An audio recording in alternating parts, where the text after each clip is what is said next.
नमस्कार। आउनुहोस् यो तपाईँलाई आज म बिरगञ्जदेखि हेटौडा भैँसेसम्मको यो सडक खण्ड देखाएँ होइन। यतापट्टि हेटौडा हुँदै भैँसे जाने हो थियो भने यतापट्टि बिरगञ्ज रक्सौल। अब यो चाहिँ नि चन्द्र शमशेरको पालामा बनेको सडक हो। पहिला नेपालमा पहिलो यातायात भनेको चाहिँ रक्सौलबाट भिमखेतीसम्म यातायातको चाहिँ नि खाता खोलेको नेपालले यो सडक निर्माण गरेर। यो सडक निर्माण गर्दा अमेरिकी सहयोगमा बनेको सडक हो। अनि यो चुरिया माईको पाहाडमा चाहिँ ग्राइभिल भएको पाहाड हो यो।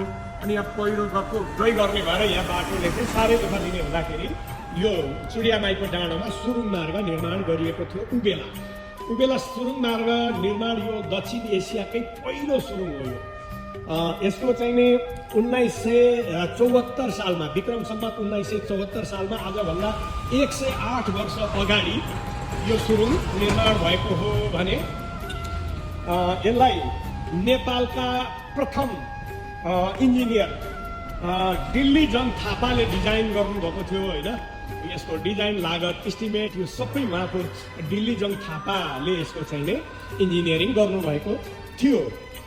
यो यसको लम्बाइ 500 मिटर थियो। यता तल चुरिया माईको मन्दिरको अलिक तलबाट छिरेर यता माथि निस्किने अवस्था थियो भने अहिले चाहिँ यो बाटोलाई धेरै व्यवस्थित गरिएको छ। यताउताबाट पहिरो खस्नेलाई पनि त्यसलाई व्यवस्था गरिएको छ भने यो सुरुङ चाहिँ बन्द भएको थियो। बन्द भइसकेपछि अहिले यहाँको यो बागमती सरकारले प्रदेश सरकारले यसलाई एउटा ऐतिहासिक सुरुङ मार्ग हो यो।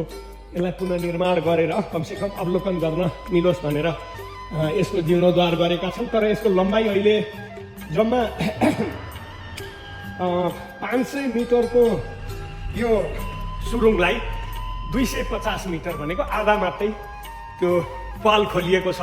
अनि यसको चौडाइ उचाइ पनि घटाइएको छ। उबेला यसको चौडाइ 9 फिट थियो भने उचाइ 10 फिट थियो।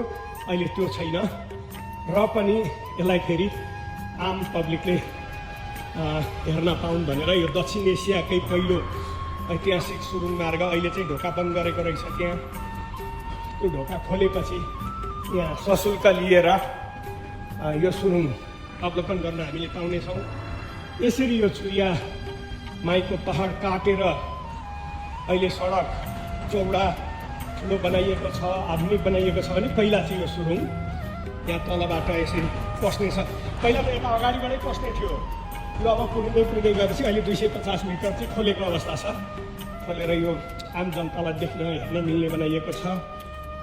यस्तो अवस्था